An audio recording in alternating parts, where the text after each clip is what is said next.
المرئي. اكثرهم في التبادل دلوقتي اللي هم الوسيلتين الاخيرتين اللي هم مين؟ المسموع والمرئي. المكتوب او المقروء دوت او المطبوع هيحصل التداول. لو انت اديتني كتاب، اديتني نشره، اديتني اعلان مكتوب في ورقه، بيوصلني خبر من خلال المطبوعه دي او الحاجه المطبوعه دي. لكن الاخطر والاهم هما الاثنين التانيين اللي هما الايه؟ المسموع والمرئي. ده في وسائل بتجمع ما بين الكل. الانترنت.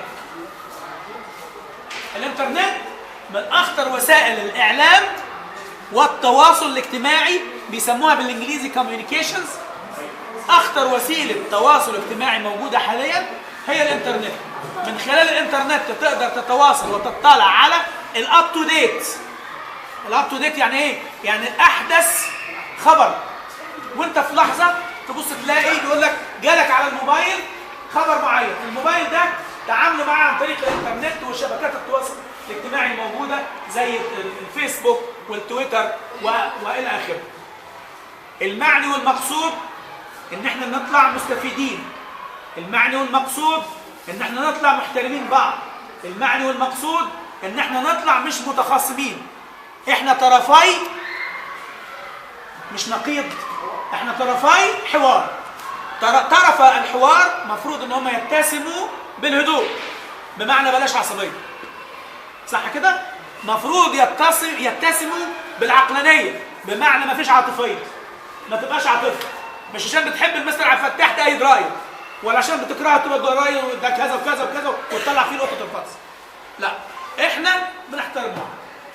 الان قبل ان تجرى المناظره، هل للاخوه اللي قاعدين دول المستمعون او المستمعين، هل اي واحد فيكم عايز يعرض وجهه نظره قبل ما المناظره تبدا؟ عايز يعلق على حاجه؟ جميل. اشكركم على ان انتم اتحتوا الفرصه انها تبدا، وهشكركم اكتر لو ما تدخلتوش. تاني حاجه، نحن نعمل في معهد ازهري وفق تقاليد تعليميه بتحكم العلاقه اللي بيني وبينك. نحن نعمل في جهه تنتمي الى الدوله، والدوله الان فيها اراء مختلفه. ما نجيش عند النقطه دي ونشتغل. فاهمين؟ يعني ما ندخلش نفسنا دايره احنا مش معنيين بيها. واصله ولا مش واصله؟ يعني احنا ما ندخلش نفسنا دايره. هذه المناظره بتتسجل اهي وبتتصور وهتنزل على اليوتيوب. ما تفاجئش نفسك ان انت قلت حاجه تبقى مش لصالحك ولا مش لصالحك. واصل وجهه النظر ولا ايه؟ ماشي؟ اتفضلوا. تقنين المناقشه. تقنين المناقشه اللي هيبدا هياخد وقت، دعونا نتفق عليه. السؤال نديله قد ايه؟ احنا قدامنا الحصه دي والفسحه. السؤال نعم. يعني اقول السؤال انا بسالكم. انا عايز الموضوع يبقى بشكل ايه؟ يعني اخذ وعطاء، مش بفرض مني انا. 5 دقايق مثلا. 5 دقايق كتير. 3 دقايق، لا دقيقتين ولا 5. نقول 3 دقايق، وانا عايز واحد تايمر. اهو انا عايز واحد تايمر. ازاي؟ يعني واحد هيمثل لنا المضبطه، يقعد جنبي هنا اهو، او يقعد بره ويعمل يديني الوقت. ماشي، كل 3 دقايق عندك ستوب ووتش. بعد اول ما يبدا السؤال بعد 3 دقايق قول انتهى.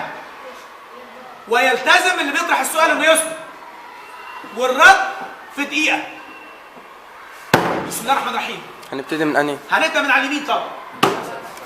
نبدا تنزلهم. اتفضل. حاجه الاول بس نقدمها. اتفضل. يوم اتغير فيه شكل مصر يوم 3 ديسمبر 1828 صدر العدد الاول من جريده الوقائع المصريه في عهد الولي العثماني محمد علي. بعديها بدات اول اذاعه مصريه في 31 مايو 1934 ونطق احمد سالم اول جمله نطقت فيها: هنا القاهره.